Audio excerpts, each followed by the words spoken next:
marcher, c'est là.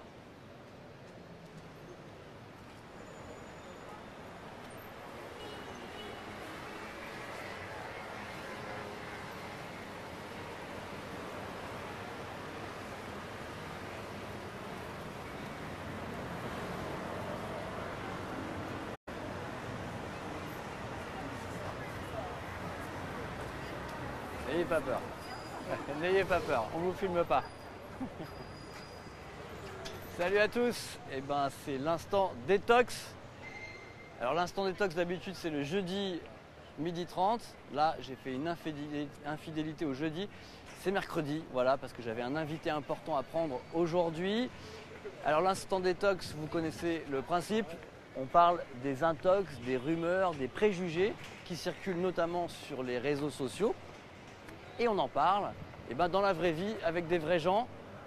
Alors là, c'est un de mes endroits de prédilection pour retourner l'instant détox. Vous devez reconnaître, si vous avez déjà suivi l'instant détox, on est à la gare Saint-Lazare à Paris. Et alors, de quoi qu'on va parler aujourd'hui? Eh bien, on va parler du ramadan. Alors, parce que le ramadan, c'est en ce moment, pour les musulmans au moins vous le savez, et il y a beaucoup de fausses informations qui circulent sur le ramadan. Alors, qu'est-ce qu'on a le droit de faire pendant le ramadan? Qu'est-ce qu'on n'a pas le droit de faire? Ou tout simplement, d'où ça vient le ramadan? Qu'est-ce que ça veut dire? Pourquoi on fait le ramadan? Alors, vous allez me dire, pourquoi je fais cette émission? Est-ce que c'est pour faire la promotion de l'islam ou d'une religion? Pas du tout.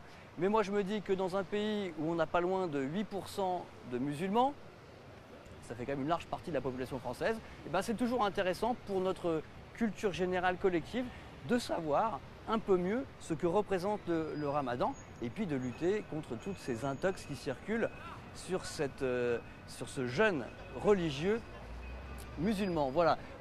Important aussi, on va recevoir un invité qui s'appelle Mohamed Bajrafil, qui est imam et surtout islamologue, et qui va pouvoir vous parler bien mieux que moi de ce qu'est le ramadan. Donc on l'attend, il va arriver dans pas très longtemps. Et d'ailleurs, vous pourrez lui poser toutes les questions que vous voulez sur le ramadan, sur les interdits ou ce qu'on a le droit de faire, mais aussi plus largement sur sa conception de l'islam. Vous pourrez poser toutes les questions que vous voulez parce qu'on est en Facebook Live et l'intérêt du Facebook Live, c'est que je vais lire vos commentaires. Notre community manager, Pierre-Louis, qui est à Paris au bureau, va me transmettre tous vos commentaires, toutes vos questions et je vais pouvoir les poser non seulement aux gens dans la rue, mais aussi à Mohamed Bajrafil. Je pense que sa biographie va être postée dans les commentaires. Donc n'hésitez pas, c'est une discussion, c'est l'instant détox. On attaque, info intox sur le ramadan. On y va, suivez-moi. Bonjour. Oula, ouh.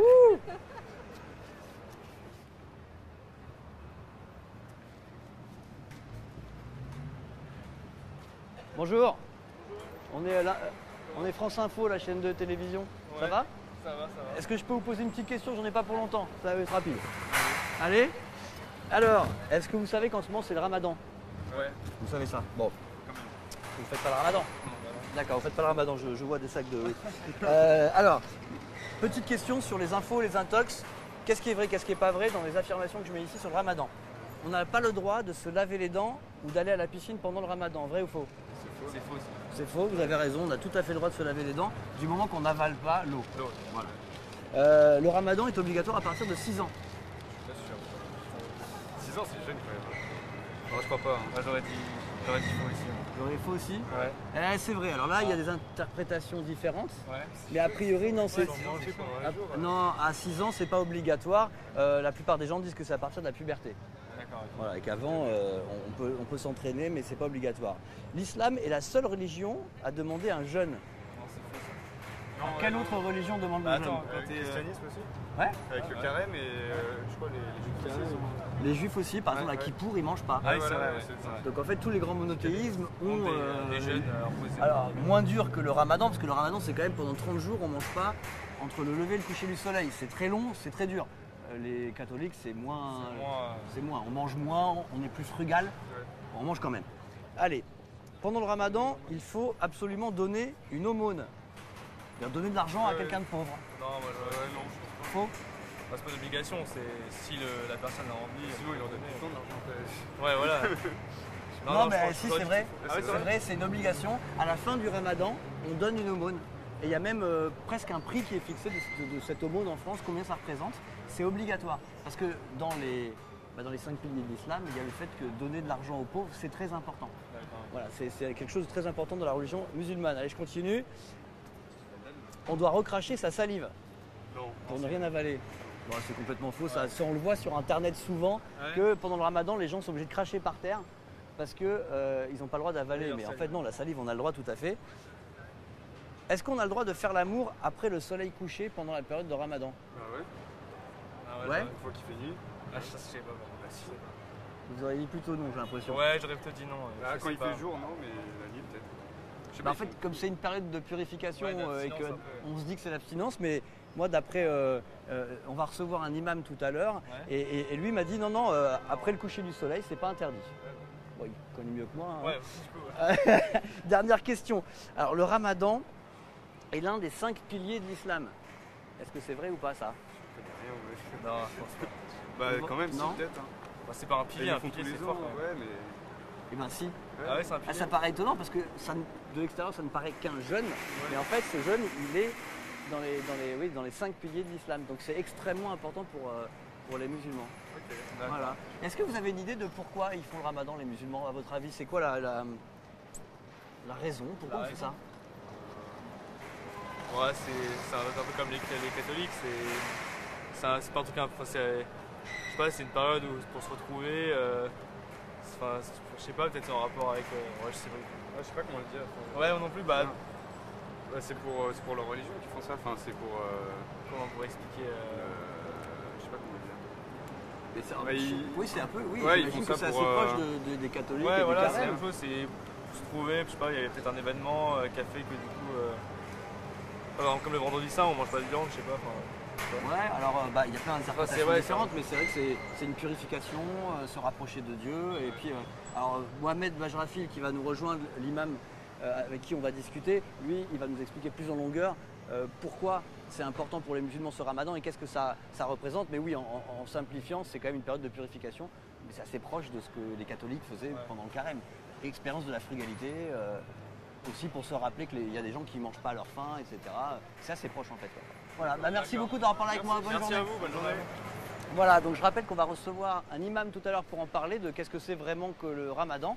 Et j'aurai plaisir à lire vos commentaires, vos questions, même des questions pratiques sur comment ça fonctionne le ramadan, qu'est-ce qu'on a le droit de faire et de ne pas faire pendant le ramadan. C'est le moment de poser vos questions, évidemment pas à moi je ne suis pas compétent pour y répondre, mais on a notre imam qui va arriver pour répondre à toutes ces questions. En attendant, je continue. C'est l'instant détox, info, intox sur le ramadan.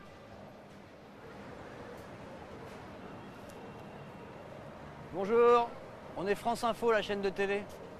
Ça va bien? Ça va bien, merci. Est-ce que je peux vous poser une petite question? Vite fait alors. Ouais, vite fait. En fait, on parle du ramadan et des vraies et des fausses informations qui circulent sur le ramadan et je voulais vous dire qu'est-ce qui vous semble vrai et faux dans ces affirmations-là.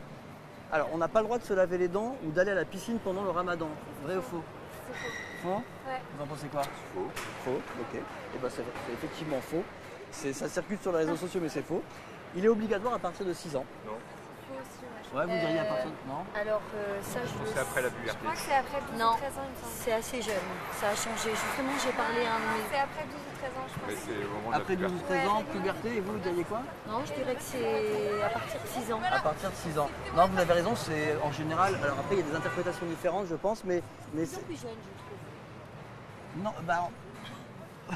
on peut pas l'obliger avant la puberté, normalement. Ah, bon, d'accord. C'est-à-dire que les enfants peuvent s'y essayer, tester le jeûne, etc.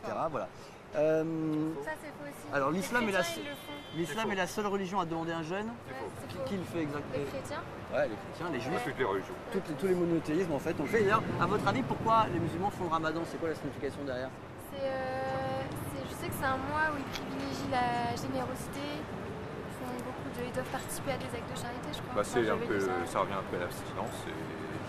C'est une période où on se consacre entièrement à Dieu. Voilà. On se rapproche de Dieu par Ouais. l'abstinence. Oui, c'est assez proche du carême des catholiques. Finalement, il n'y a pas une grosse. Ça dure plus longtemps. Ah, ça dure bien plus longtemps, oui. Oui. Et puis même dans le carême, on est frugal, mais à ma connaissance, on n'arrête pas complètement de manger. Non, je me trompe. Ah non, il mange à une certaine heure. Ah, il y a Ah, dans le carême, oui. Oui, le carême. Dans le carême, non. Alors, Une aumône. pendant le ramadan, il est obligatoire de donner une aumône. Est-ce que vous pensez Non, mais je sais que c'est un mois où il privilégie Les dons, le don les de ce. dons, je sais que j'avais vu un reportage où c'était des musulmans où ils donnaient à manger, ils participaient à des actes comme ça. D'accord. Voilà. Ah, c'est obligatoire en fait. Ah, c'est Ah, obligatoire. Pendant le ramadan, à la D'accord. fin du ramadan, on fait un don, c'est obligatoire parce que le fait de donner, c'est effectivement quelque chose de très important D'accord. dans la religion musulmane d'une manière générale, mais en particulier au moment du ramadan. D'accord. Et ça, on ne le sait pas forcément. Ah, ok. Ah bah, on en parlait tout à l'heure, on a le droit de faire l'amour après le coucher du soleil ou pas? Oui, mais Oui, pas oui, avant. Elle est informée. Comment vous hein, savez? mais- Vous avez l'air extrêmement sûr de vous là-dessus. Ah ouais, elle connaît bien. Bon, d'accord. Mais non, mais j'ai lu un Ouais, article il doit avoir un justement sur le ramadan. copain. D'accord, peut-être un copain qui lui. D'accord. Bon, bah, en tout cas, c'est vrai, on a a priori le droit après le coucher du soleil, c'est comme manger. Est-ce que le ramadan fait partie des piliers de l'islam? Est-ce que c'est un des 5 piliers de l'islam? Non. Avec le pèlerinage à la Mecque, par exemple? Si. Non, si? Non, je suis pas sûre. Non, si. Moi, je sais pas. Vous avez raison. Ah. C'est un des 5 piliers. Et ça paraît extrêmement Ah oui. étonnant parce que on Ouais, se c'est dit incontournable. de l'extérieur c'est qu'un C'est jeune, mais en fait non, c'est un incontournable jeune pour un très musulman. important pour les musulmans. D'accord. Voilà. À votre avis, donc, si vous deviez résumer, pourquoi les musulmans font le ramadan? Parce qu'effectivement, c'est assez proche de pourquoi on fait le carême. C'est quoi l'idée du ramadan selon vous? Bon, ils ont quand même une petite pression pour le faire. Ils ne sont pas tout à fait libres. À vous pensez? Ah oui, ça, j'en suis sûre. Qu'est-ce que vous voulez dire par là? Entre eux, nous on voyage beaucoup et on l'a vu. Il y a des gens qui ne le feraient pas forcément, mais ils ont la pression, c'est qu'ils ne sont pas considérés comme bons musulmans s'ils ne la font pas. Alors qu'on peut très bien être un bon chrétien et ne pas aller très souvent à l'église. C'est un peu pareil. Moi, j'imagine qu'il y a eu une époque aussi où il y a eu de la pression sur les chrétiens pour qu'ils Oui, respectent voilà. vraiment le. Oui, mais comme D'accord. eux, comme ils vivent beaucoup dans leur communauté, je pense pas que ce soit très bien vu dans une famille de ne pas faire Ramadan. D'accord, j'imagine que ça dépend des familles. Oui, mais, c'est ça, d'accord. oui, Donc c'est vous avez l'impression inégal. que. D'accord, donc il y a le côté. Le ramadan, on peut le faire pour des raisons. En fait, pour favoriser le rapport à Dieu, la piété, etc. Pour vous un avez vrai l'impression qu'il y a chrétien. aussi des gens qui le font Moi, pour de oui. mauvaises Moi, je raisons. parle de ce que je connais. J'ai mon meilleur ami, son père est musulman, mais lui, son père fait le ramadan, mais lui, il le fait pas. Je pense que Ils c'est sont assez chacun, libres chacun, peut-être dans dans leur sa propre famille. Mais est-ce que du coup ça pose des problèmes dans sa Pas famille? du tout. Son père, il l'a accepté.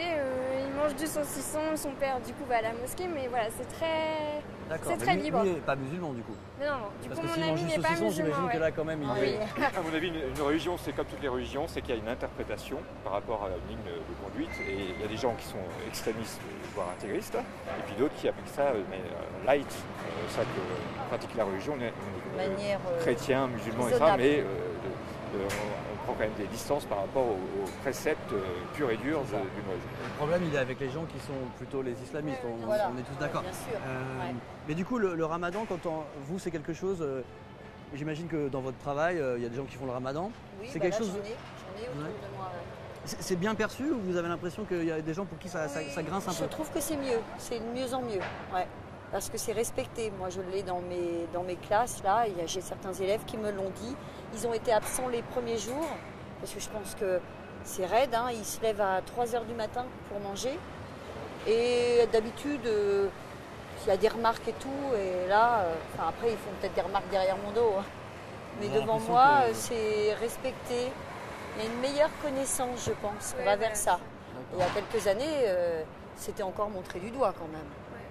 Ça fait peur. D'accord. Bon, la religion, Non, ça chacun fait un... fait ce qu'il veut, de toute façon. Voilà, maintenant, je pense qu'on va vers un La religion, c'est petit affaire peu un côté privée, quand même. anglo-saxon. Les anglo-saxons, ils vivent avec la religion, ils sont très habitués, ils l'apprennent assez jeunes. Mais les Français, ils ont une méconnaissance. D'accord. Donc c'est un peu ce que je fais là, c'est discuter de religion C'est ça, c'est le pour but que ça de fasse un votre... peu moins peur. Ouais, voilà. Bien sûr. Parce qu'effectivement, Moi, il y ce a. qui fait surtout peur, c'est les ceci dit, gens... on est une société qui n'est pas comparable aux pays anglo-saxons parce que la France, depuis la Révolution, a toujours exporté les idées universelles, Oui, et le le droit de l'homme, religion. ce que ne font pas les anglo-saxons. Quand vous allez à New York, n'importe quelle grande ville américaine, c'est une communauté, c'est-à-dire qu'il y a les quartiers chinois, quartiers tout un tas d'origines, mais la France a toujours essayé que chaque citoyen du peuple ait les mêmes idées que son voisin, et même quelle que soit sa religion. Et je pense que pour ça, la France, c'est mieux que les pays anglo-saxons. Bah, attendez, les mêmes idées, ça veut dire qu'on aurait tous les mêmes idées? Ah oui, liberté, égalité, fraternité. D'accord, mais sur la religion, par exemple, le fait que chacun ait sa religion Ah oui, mais et qu'on justement- l'accepte. Justement, ça, c'est l'erreur, c'est l'erreur, un problème. c'est de vouloir que la religion soit supérieure aux idéaux d'une nation. Hein, c'est ce que ne voudrait pas, je pense, la plupart des Français, c'est qu'on applique réellement les principes d'égalité, de fraternité, et de liberté, et peut-être aux dépens de la religion qui ne dit pas forcément ça. Non, c'est vrai qu'il y a Et vous avez l'impression, pour vous comprendre bien, qu'avec l'islam, il y a cette tentation que ça passe au-dessus des principes Par rapport, républicains, c'est ce que vous voulez dire. Homme-femme, par exemple, le fait de voiler une femme, pour moi, ce n'est pas un principe d'égalité. Ça veut dire en quelque sorte que la femme est quand même soumise à la religion. C'est vrai que c'est pas les valeurs de la France. Maintenant, c'est vraiment l'égalité homme-femme.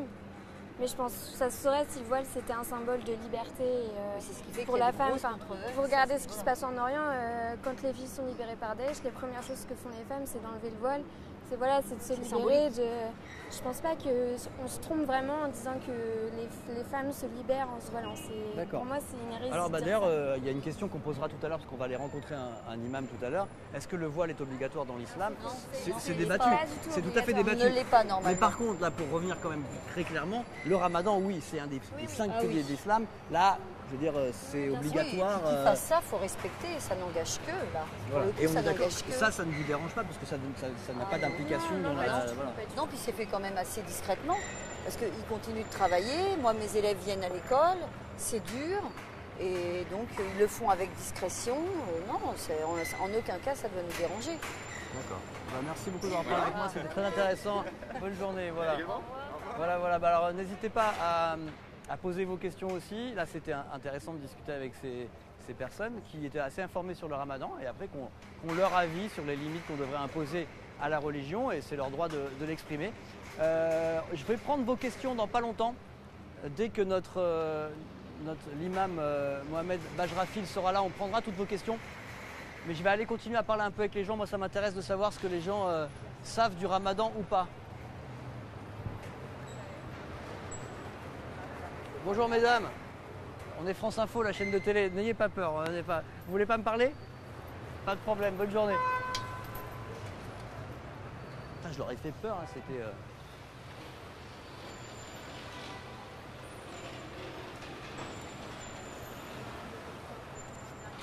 Bonjour, on est France Info, la chaîne de télé. Voilà, c'est du canal 27, je ne sais pas si vous connaissez, c'est le service public. Est-ce que je peux vous poser une question? J'en ai pas pour longtemps, super. Alors je travaille, en fait, je parle du ramadan et de ce qu'on sait sur le ramadan. Alors il y a des choses là-dedans qui sont vraies, d'autres fausses, et je voudrais juste avoir votre avis là-dessus. Alors, pendant le ramadan, on doit recracher sa salive parce qu'on a le droit de rien avaler. Vrai ou faux? Non, je crois pas. Vous avez tout à fait raison, c'est faux.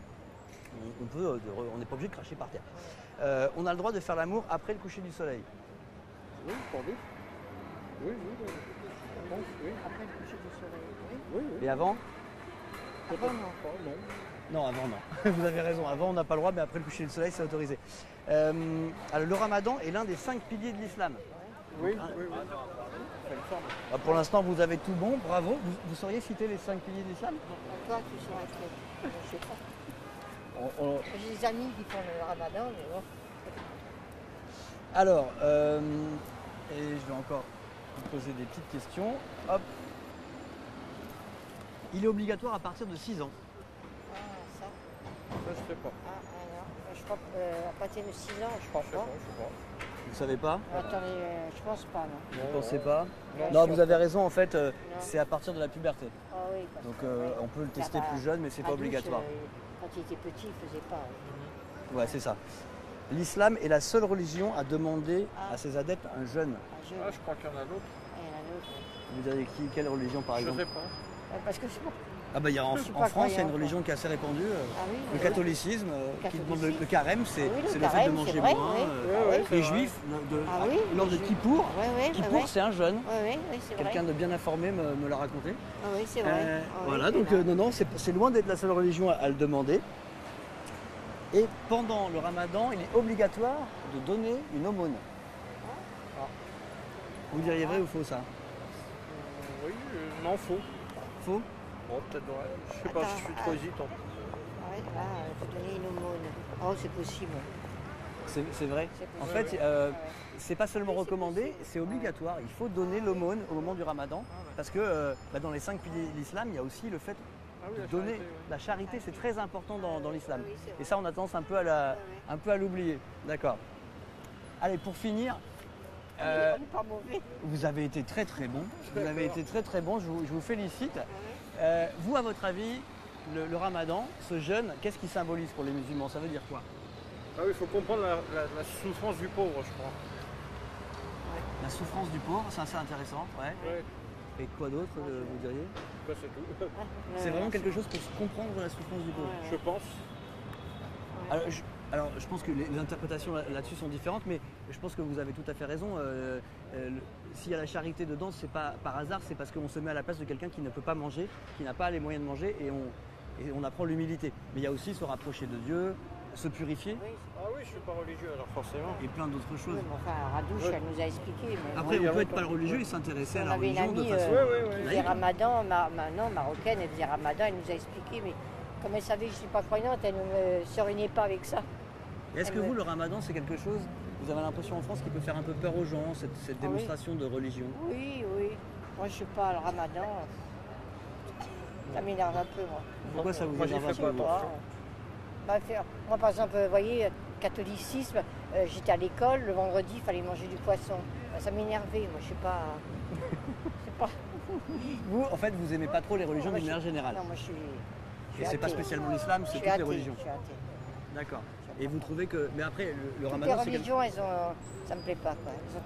Elles sont pas, ouvertes au monde. Elles ont pas de. Vous voyez, quand j'ai vu tous ces catholiques aller dans la rue contre le mariage pour tout le mariage, homosexuel, tout ça, l'avortement, tout ça, je peux pas être croyante. D'accord. Vous avez l'impression que la religion, ça pousse un peu à l'obscurantisme, Ouais, au conservatisme, ouais, et d'accord. ouais. Les gens qui font le ramadan, tout ça, ils sont pas trop ouverts. Hein. Oh, puis je sais pas manger pas manger que le soir, quoi.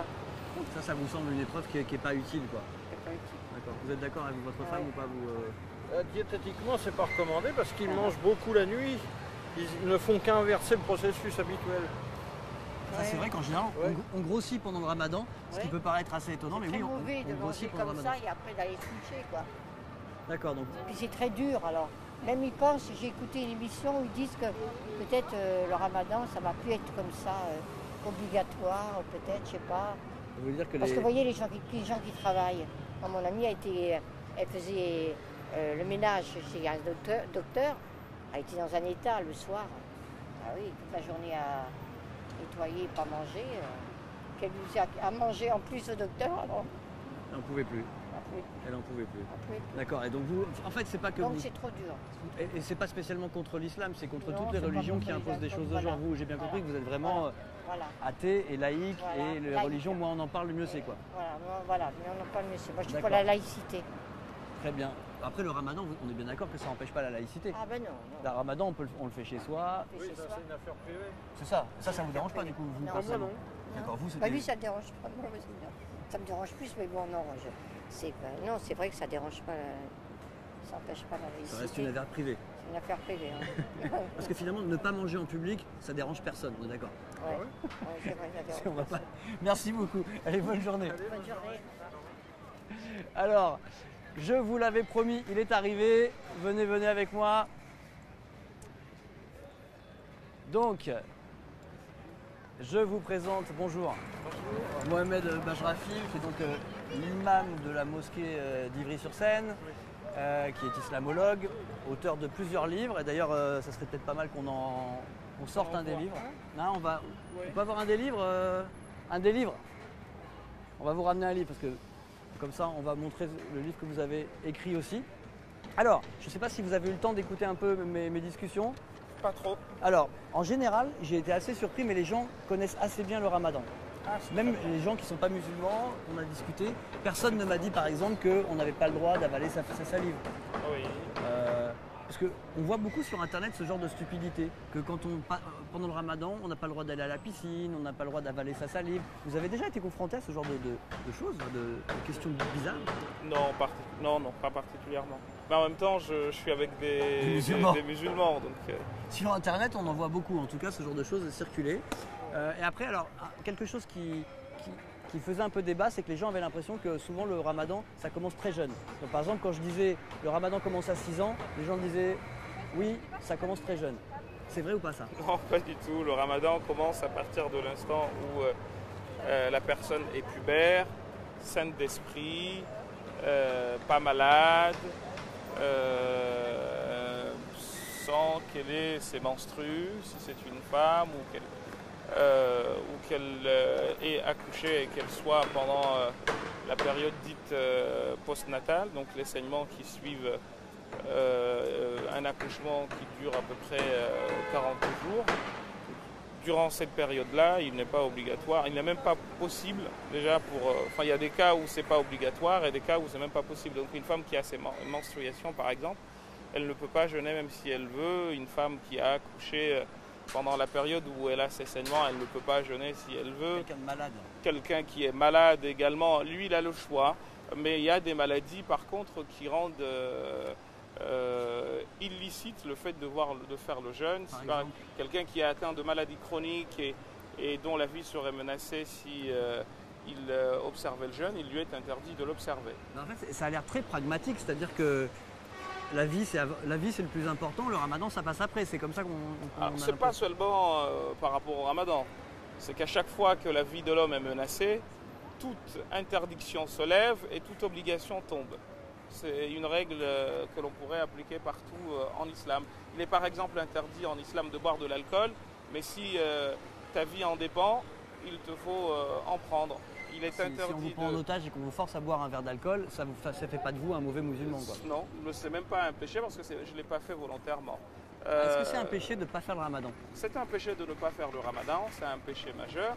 En revanche, encore une fois, comme nous le disons tout le temps, c'est l'individu qui, in fine, aura à rendre compte devant Dieu de ce que lui seul aura fait, ni de ce que ses enfants, ni de ce que sa femme, ni de ce que son mari, ni de ce que ses parents auront fait. En gros, chacun de nous aura des comptes à rendre. C'est un verset du Coran qui dit justement que ce jour-là, chacun fuira tout le monde pour que chacun réponde de ce qu'il aura fait exclusivement. D'accord. Alors, je l'avais promis, il y a pas mal de questions d'internautes, donc je vais vous en lire certaines. Alors, je commence. Alors là, j'ai une question sur Yom Kippour. Vous n'êtes pas forcément le mieux placé pour parler du jeûne, mais effectivement, Kippour, c'est une journée de jeûne. En fait, l'idée, la question, parce que moi j'en ai beaucoup parlé, c'est qu'il y a beaucoup de religions qui finalement demandent ce jeûne ou en fait cette frugalité. Pourquoi, à votre avis, toutes les religions se retrouvent autour du fait de demander de la frugalité aux gens à un moment dans l'année?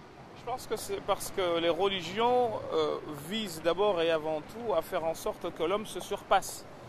La foi repose essentiellement sur le dépassement de soi. Et je pense que l'exemple par excellence du dépassement de soi réside dans le fait de pouvoir dire que je pourrais boire, je ne le fais pas, je pourrais manger, je ne le fais pas, je pourrais avoir des relations intimes avec mon conjoint, je ne le fais pas. Bref, il y a quelque chose qui est de l'ordre de pouvoir dire non à soi-même et qui, au fond, caractérise l'ensemble des religions. Pourquoi c'est important de pouvoir dire non à soi-même? Eh bien parce que, je cite souvent cette phrase de Baudelaire qui disait qu'un homme digne de ce nom a sur son cœur un serpent jaune assis comme sur un trône auquel s'il dit je veux, il dit non. Et au fond, être capable de se dire j'ai pas envie de faire telle chose ou je suis tenté de faire quelque chose mais je ne le fais pas. Au fond, tout réside là-dessus et la foi en islam, en tout cas, eh bien, repose justement sur une lutte perpétuelle contre les pulsions qui sont celles de l'homme, pulsions de frapper, pulsions de mort, pulsions de violence. Toutes ces pulsions-là qui, au fond, comme disait Hobbes, au fond de l'homme un loup pour l'homme, eh bien, sont dans les religions monothéistes et dans les autres religions d'ailleurs, parce qu'on trouve la même chose chez les bouddhistes, et également en islam, eh bien, quelque chose qui caractérise la foi, être capable de dire non lorsque nous sommes tentés. D'accord. Alors j'ai Joël qui demande pourquoi ça dure un mois le ramadan? Alors parce que les textes coraniques nous parlent de shahr, d'un mois, qui se trouve être celui pour les musulmans que nous sommes, dans lequel toutes les révélations divines ont été faites.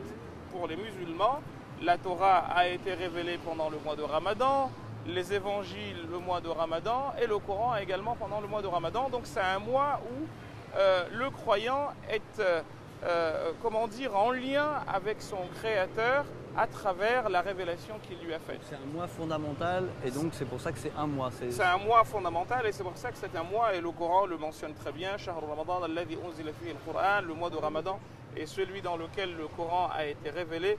Hudan lin-nas wa bayyinatin min al-huda wal furqan, comme révélation, cette révélation qui est une guidance pour les hommes et des éclaircissements. D'accord, alors j'ai plein d'autres questions.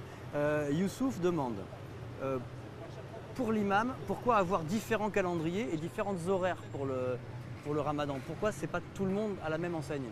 Alors, tout repose justement sur les heures de prière. Le ramadan commence à partir de ce qu'on appelle l'aube dite véridique et se termine au coucher du soleil. Au coucher du soleil, le coucher du soleil, c'est quelque chose que tout le monde voit. En revanche, l'aube véridique, elle a des définitions qui ont fait l'objet de divergences à l'intérieur des écoles juridiques musulmanes, ce qui a poussé justement, eh bien, chacun à essayer d'observer avec les moyens qui sont les siens l'apparition de cette aube, sachant qu'elle est difficilement déterminable, ce qu'on appelle en arabe el fajr al-sadiq. Et aujourd'hui, il y a des gens qui parlent de degrés. Alors il y a 3 degrés essentiellement qui se disputent, si je puis dire, la vedette. Il y a le 12 degrés qui fait manger jusqu'à un peu plus tard. Nous avons le 15 degrés, nous avons le 18 degrés. Ce qui fait qu'on se retrouve dans une fourchette d'à peu près une heure, une demi-heure à 1 heure de différence. Et qui décide du coup? Bien, ça, c'est aux croyants, en effet, de voir lequel des calendriers ou lequel de degrés lui permet d'être en phase avec... C'est pas l'imam qui dit c'est à partir de telle heure. Non. Ça, c'est quelque chose que malheureusement beaucoup de gens ont du mal à assimiler. Il n'y a pas de clergé en islam. On a, in fine, à revenir sur soi. C'est une recommandation, voire une prescription prophétique. Un compagnon a été parti le voir et lui a dit qu'on lui a dit une chose et son contraire au sujet d'un acte en particulier. Et il lui a dit, il faut que tu t'interroges de toi-même quand bien même les gens te disent ceci ou cela. Donc il faut que, in fine, ce soit celui qui jeûne, qui prenne le taureau par les cornes en prenant ses propres décisions et pas m'attendre moi ou je ne sais qui, parce que moi, encore une fois, je dirais ce dont je suis convaincu, mais entre ce dont je suis convaincu et la réalité, il y a des mondes. Mais alors du coup, il y a des imams qui sont très, on va dire, intransigeants sur ça se fait, ça se fait pas, faites-le, où il va se passer ça. Oui. Ça, vous pensez que c'est pas la bonne façon d'apprendre l'islam? C'est la rigolade. Pour quelqu'un qui connaît les textes musulmans et la jurisprudence musulmane, agir comme ça est une preuve d'ignorance de la part de celui qui raisonne ainsi. Et malheureusement, les ignorants... Par exemple, là je sors un peu du sujet, mais sur le voile, on entend que le voile c'est obligatoire parce que c'est dans le Coran, etc. Et si on ne le porte pas, c'est... voilà. Alors attention, c'est une chose que de déclarer que tel acte est obligatoire. Par exemple, le port de la ceinture, par exemple, est une obligation. Mais si tu ne le fais pas, toi, tu seras individuellement sanctionné. Mais encore une fois, c'est des choses qui se passeront là-bas. Ce n'est pas ici. Donc ici, chacun de nous, vous et moi, est libre de faire ce que bon lui semble, sans qu'il y ait l'épée de Damoclès de quelque personne que ce soit, sauf si, bien entendu, c'est quelque chose qui est de l'ordre de mes relations avec l'autre, auquel cas, il faut qu'il y ait quelque chose qui supervise. Mais les relations qui sont de l'ordre du divin avec sa création, il n'y a pas du tout à ce que quelqu'un vienne imposer son opinion. Encore une fois, il faut que nous comprenions que celui qui parle de religion doit se considérer comme le porteur d'une marchandise intellectuelle ou spirituelle, appelez-la comme vous voulez. Il propose et c'est aux gens de disposer. Moi, en tant qu'imam, je n'ai pas à imposer quoi que ce soit, y compris dans ma mosquée par exemple. Je n'impose pas le degré dont je suis convaincu, j'expose les avis. Et les gens sont libres de prendre ce qu'ils veulent. Donc les gens qui disent si vous ne faites pas ça, on vous coupe la tête, là on est clairement à des milliers d'années-lumière de l'islam, c'est malheureusement des gens qui veulent être plus divins que Dieu. Là, on ne peut pas faire pire et on ne peut pas faire plus. Dieu a voulu que l'homme puisse être ce qu'il est. Il lui a laissé le choix de pouvoir croire en lui ou de ne pas pouvoir croire ou de ne pas croire en lui. Ça me rappelle d'ailleurs une citation d'un écrivain, un poète indien qui disait que j'aime Dieu parce qu'il m'a donné la possibilité de ne pas croire en lui. Et au fond, à partir de l'instant où cette liberté est refusée aux gens, il n'y a plus de foi. Et en islam, et c'est assez contradictoire, la foi n'est pas acceptée si elle est le fruit d'une contrainte.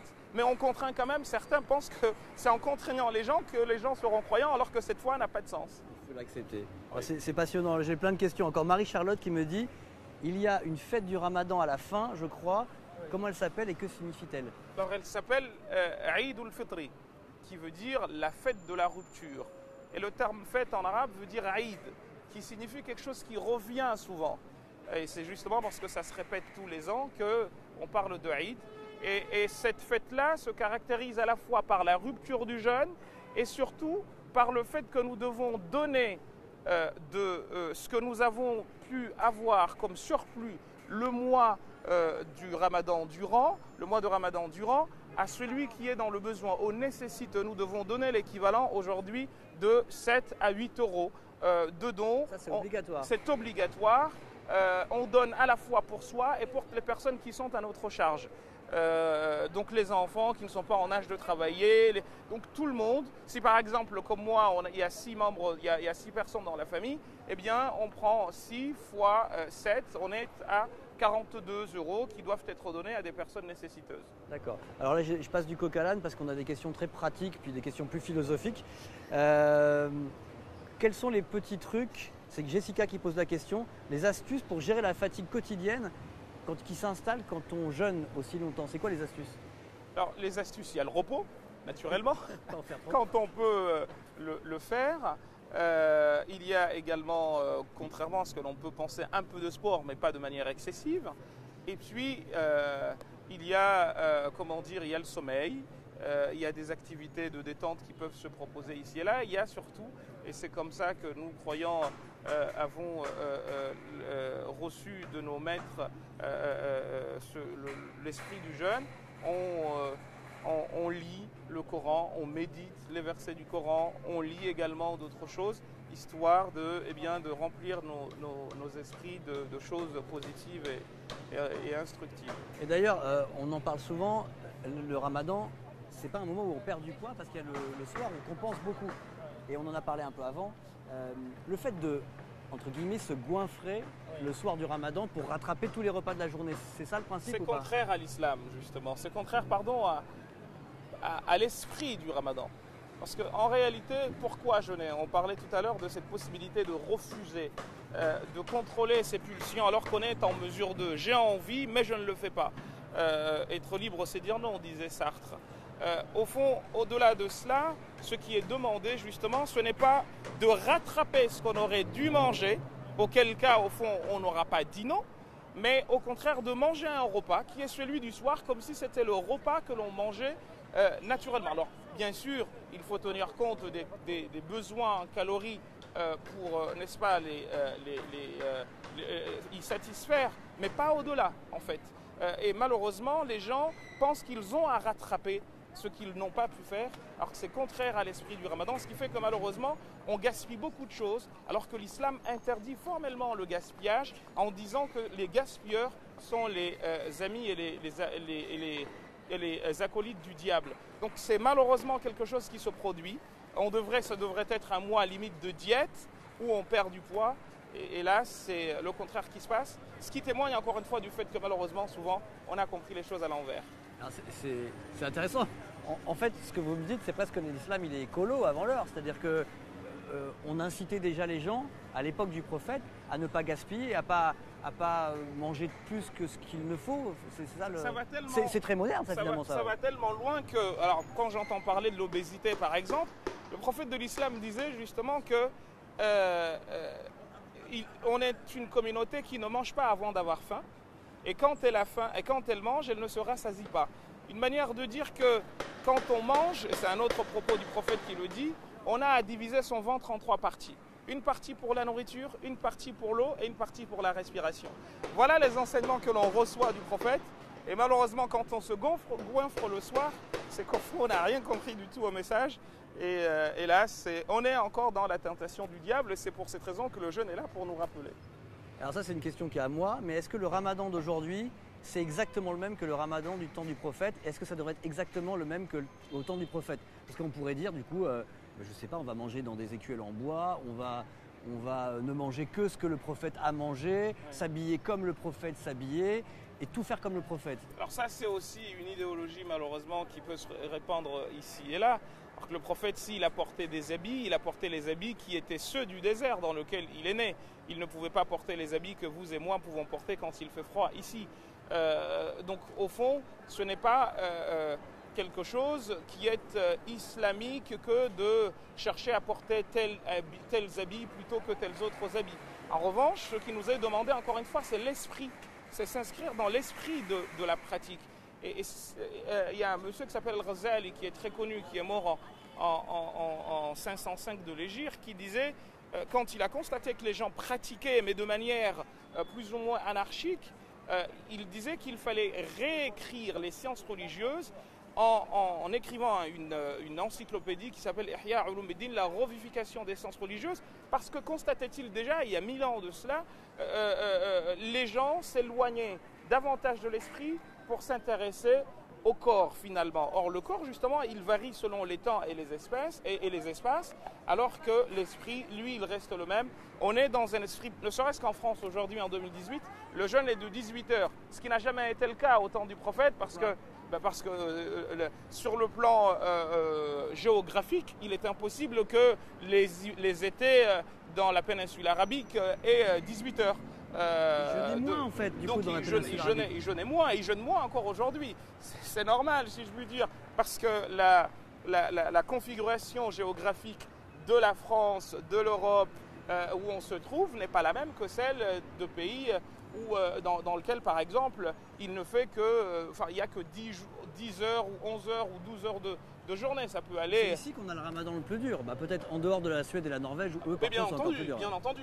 C'est encore plus on s'approche de ces pays-là, plus les heures sont considérables. Ça va jusqu'à 21 heures pour certains. Et bien entendu, tout cela, la règle de la facilité dont on a parlé tout à l'heure, s'applique parce que, vous serez étonnés, mais quand Dieu a parlé du jeûne, il a aussitôt dit, il vous veut la facilité, mais ne vous veut guère la difficulté. Ce qui veut dire encore une fois que même moi, vous et moi, qui sommes en bonne santé, quand nous jeûnons, et que par exemple on arrive à un moment où on se sent complètement dépassé, il est obligatoire de rompre pour sauver la vie. Donc c'est quelque chose qui, encore une fois, devrait être compris par tout le monde. On n'est vraiment pas en train de demander à la personne de s'automutiler, c'est interdit en islam. Alors, je vais vous garder encore un moment parce qu'il y a beaucoup de gens qui suivent le live, c'est une bonne chose, ça passionne, et j'ai plein de questions du coup. Oui, alors, j'ai une question qui dit, Hassan, vous l'avez dit tout à l'heure que le Coran a été révélé pendant le mois du Ramadan, et il s'interroge, c'est vrai que le Coran a été révélé pendant le mois de Ramadan? Alors, le Coran a été révélé pendant le mois de Ramadan, dans le sens où il est passé de ce qu'on appelle al-Lawh al-Mahfoud, la table gardée, au ciel de ce bas monde, qu'on appelle Sama ad-Dunya en arabe. Et c'est pour cette raison qu'un verset du Coran dit Shahru Ramadan alladhi unzila fihi al-Qur'an, le mois de Ramadan, qui est celui dans lequel le Coran a été révélé. D'accord. Alors maintenant j'ai Mia qui dit ne vous inquiétez pas, on ne se goinfre pas contrairement à ce que vous pensez. Donc elle dit que elle a bien compris que l'esprit c'est pas de faire. Il n'y a pas de côté festif quand même dans briser le jeûne? Si, parce qu'encore une fois on se retrouve en famille, etc. Et c'est des moments de joie. Est-ce qu'il peut? Alors je comprends. Encore une fois, c'était pas une généralisation, mais force est de constater que dans beaucoup d'endroits c'est malheureusement le cas. Il y a beaucoup de gaspillage pendant le mois de Ramadan, alors que justement, tout doit être fait pour ne pas gaspiller. Alors, il y a des initiatives qui se créent ici et là pour justement ramener les gens à l'esprit du Ramadan. Alors, donc j'ai Lily qui demande une question très simple. Elle dit, est-ce qu'on a le droit d'aller en vacances pendant le Ramadan? Bien sûr. On a le droit de voyager. C'est à l'esprit, puisque les vacances, c'est justement, on est dans le plaisir, dans l'hédonisme, et c'est un mois de retenue, non? Oui, mais alors, il y a un compagnon du prophète qui s'appelait Ali ibn Abi Talib qui disait justement que, contrairement à la majorité des compagnons et des savants musulmans, que si on était pendant le mois de Ramadan et qu'il n'y avait pas de nécessité à voyager, il ne fallait pas voyager. Mais encore une fois, c'est un avis qui s'oppose à ce que 99% des gens disent. Donc on peut voyager et durant le voyage, il nous est permis de ne pas jeûner. D'accord, donc ça fait partie des nombreuses exceptions. Oui. Si on est malade, si on voyage, si on est une femme enceinte, si on est une femme qui vient d'accoucher. Si on est un enfant. et si on est un enfant. Mais ça veut dire quand même qu'après on doit Rattraper. rattraper. Ah, ça veut dire Bien quoi sûr. rattraper? Rattraper, c'est qu'on jeûne un autre jour. Donc si par exemple une femme a eu ses règles pendant une semaine, Oui, elle rattrapera après. Oui. Et elle a D'accord. un an pour le faire. C'est pas obligatoire qu'elle le fasse juste après. D'accord. C'est très, très pragmatique en fait. Très Alors pragmatique, Rachid, ouais. comment percevez-vous les musulmans qui refusent de jeûner? Alors pour le croyant que je suis, c'est des gens qui pêchent, naturellement. Mais encore une fois, nous autres, nous disons qu'il faut apprendre à distinguer la faute du fautif. La faute est à condamner, mais le fautif est une création divine. Alors que la faute est une création venant de moi. Donc autant je dois condamner la faute, autant le fautif doit être quelqu'un dans qui, au minimum, je vois le souffle divin qui se manifeste autant qu'il se manifeste en moi. Donc j'aime le fautif, mais j'aime pas la faute. Ça veut dire que vous ne le condamnerez pas et que le jugement, ce sera Dieu qui le portera. C'est bien entendu Dieu qui le portera. Mais je ne serai pas, bien entendu, je serai en tant que croyant, pour ne rien vous cacher, je serai gêné. Mais parce que je l'aime, parce que pour moi, il y a une punition à l'au-delà et j'aimerais pas qu'il en souffre. Mais de là à aller jusqu'à le forcer, non, pas du tout. D'accord. Il faut, pendant le ramadan, se faire pardonner de ses péchés. Est-ce que c'est le moment de se faire pardonner de ses péchés? Alors, parce que, encore une fois, c'est un moment où le fait de jeûner efface les péchés. C'est un moment où le fait de prier la nuit, parce que c'est aussi un mois de prière nocturne, efface les péchés. Ce qui va pousser le prophète à dire dans un propos que celui qui atteint ce mois et qui ne voit pas l'ensemble de ses péchés partir, eh bien c'est quelqu'un qui aura raté, si je puis dire, le jeûne. Donc c'est un mois pendant lequel, en effet, les péchés sont absous. Alors j'ai une autre question d'une jeune femme, je ne la retrouve pas, mais qui demandait est-ce que j'ai le droit de faire un câlin à mon copain pendant le ramadan? Alors ça dépend. Si câlin, c'est enlacer la personne, bien sûr, il n'y a pas de problème. Mais Je pense qu'elle ne voulait pas dire ça. Si c'est l'acte, le coït, non. Alors pendant le mois de Ramadan, oui, la nuit. Mais nuit, oui. Du lever de l'aube dite véridique, selon le calendrier et le degré qu'il aura choisi ou qu'elle aura choisi, jusqu'au coucher du soleil, il est interdit 3 choses en réalité. Sur le plan formel, après il y a beaucoup d'interdits qui sont de l'ordre du spirituel, mais ce qui est interdit, c'est de boire, de manger et justement d'avoir des relations intimes avec son conjoint. D'accord. C'était Yasmina qui posait la question, donc vous avez eu la réponse. Et tout ce qui est cigarettes, alcool, est-ce que c'est plus interdit pendant le ramadan qu'à d'autres moments? Ça le serait, ça l'est, d'autant plus que c'est un moment où justement on demande pardon. Alors que celui qui fait ça, au fond, eh bien, il continue dans le péché. Mais n'empêche que, alors celui qui boit de l'alcool par exemple, ou qui fume, c'est interdit de fumer comme c'est interdit de boire de l'alcool. Mais si tu ne le fais pas dans la journée du mois de Ramadan, ton Ramadan est accepté, mais disons que tu lui portes trop de coups de poignard pour que celui-ci arrive, j'ai envie de dire, à bon port à la fin du mois. Mais encore une fois, toute œuvre sera récompensée si bien entendu l'intention y était. D'accord. Continuez à poser vos questions. Là, on a plus de 1000 personnes qui suivent en direct ce live, donc vous avez l'air de passionner les gens et c'est tant mieux. Donc continuez à poser vos questions, moi je les reçois et je les pose. Là j'ai Nab, ça doit être Nabil j'imagine, qui dit est-ce que prendre une douche pendant la journée est interdit? Pas du tout. On a le droit. Bien sûr, on a le droit de prendre une douche. Alors il faut bien entendu éviter d'avaler l'eau, etc. Mais sinon, vous savez, le ramadan, c'est quelque chose de très logique. On se fait souvent beaucoup de films, c'est normal. Quand on est dans le doute, on pose la question. Mais moi, je dis souvent à mes étudiants, quand c'est louche, c'est pas musulman. Et quand c'est logique, c'est musulman. C'est tout aussi bête. Et alors par exemple, justement, ça amène à Walid qui dit est-ce que j'ai le droit d'insulter pendant le ramadan? On n'a pas le droit d'insulter dans des autres mois que le mois de Ramadan.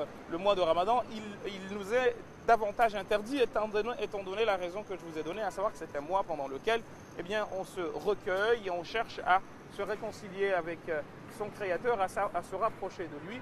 Donc c'est contre nature. Et ce qui fait que d'ailleurs, certains estiment que mentir rompt le Ramadan. C'est par exemple la vie ou parler sur le dos de quelqu'un, calomnier. C'est la vie d'une école juridique qui s'appelle les Zahirites. Mentir, pour certains même, rompt les ablutions. Donc, vous savez, on essaye de faire en sorte que ce mois soit un mois de purification au propre comme au figuré, où on se lave de ses péchés. Donc, insulter, si ça émane d'une provocation, il y a un propos qui nous enseigne du prophète que, eh bien, quand on te cherche des noises, apprends à dire « je suis en situation de jeûne » parce que je suis sous la protection de Dieu, je n'ai pas besoin de me défendre, mais plutôt laisser Dieu me défendre. C'est pas le cas tout le temps. Parce que dans la religion un peu, Jésus disait Oui. on te frappe tant l'autre joue. Est-ce Oui. qu'il y a ça dans l'islam normalement? Justement, il y a un propos du prophète qui dit soit l'enfant d'Adam tué, mais pas l'enfant d'Adam qui tue. Rappelant l'histoire d'Abel et Caïn. Ce qui veut dire encore une fois qu'on ne doit vraiment repousser la personne que si on se sent dans une position de légitime défense. Mais aller agresser gratuitement la personne, c'est pas islamique, c'est contraire aux prescriptions de l'islam. Ça l'est encore plus quand on est au mois de Ramadan. Alors, vous avez votre conception de l'islam qui est très claire, Oui. qui est très tolérante. Mais moi j'ai envie de me dire, ce que je me pose comme question, c'est est-ce que du coup ça doit vous causer pas mal de problèmes, ça, parce qu'il y a plein de gens qui ne sont pas du tout d'accord avec vous. Et est-ce que Je non pense sincèrement que c'est mal connaître les musulmans que de raisonner ainsi. D'accord. J'ai souvent l'habitude de dire que quand une forêt pousse, elle fait moins de bruit qu'une papaye qui tombe. Et 99%, voire 99,99% des musulmans français et du monde vivent avec cette tolérance. Sinon, on ne pourrait pas vivre. Si vraiment c'était cette idéologie-là qui dominait de l'intolérance, je pense qu'on aurait eu beaucoup de soucis. On n'aurait même pas pu être là, vous et moi, en train de parler. Vous êtes jamais en danger en fait. Vous vous sentez bien? Pas plus que vous. Je me sens non, très moi, je suis bien. pas en danger, ouais. Donc moi, je ne suis pas en danger. Vous savez, il n'est pas exclu que quelqu'un vienne te faire du mal ou je ne sais quoi, mais personnellement, les musulmans français ne vivent pas avec la peur en se disant il faut que je fasse ci, il faut que je fasse ça. Malheureusement, ce dont se font l'écho les médias, c'est souvent les trains qui arrivent en retard et jamais des milliards qui arrivent à l'heure. Daesh, c'est les trains qui arrivent en retard. On va reprendre la...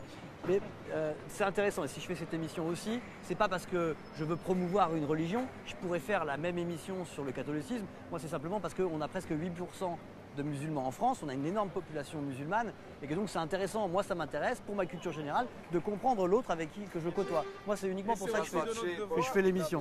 C'est aussi de notre devoir de venir à votre rencontre. Je pense que, étant donné ces temps de brouille, il faut que nous multiplions davantage ces rencontres pour que nous nous connaissions mutuellement.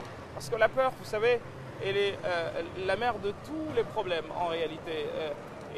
Quand on apprend à se connaître, finalement, 99% voire 100% du voile se lève. Et c'est pour cette raison que personnellement, j'ai accepté de venir et j'accepte de participer à d'autres échanges. Et il y a beaucoup de gens, des imams, des gens de la société civile, des acteurs divers et variés de confession musulmane qui s'inscrivent partout en France dans cette démarche. Pour pas que vous pensiez que je suis le seul, je suis loin d'être une exception, c'est vraiment ce qui se passe.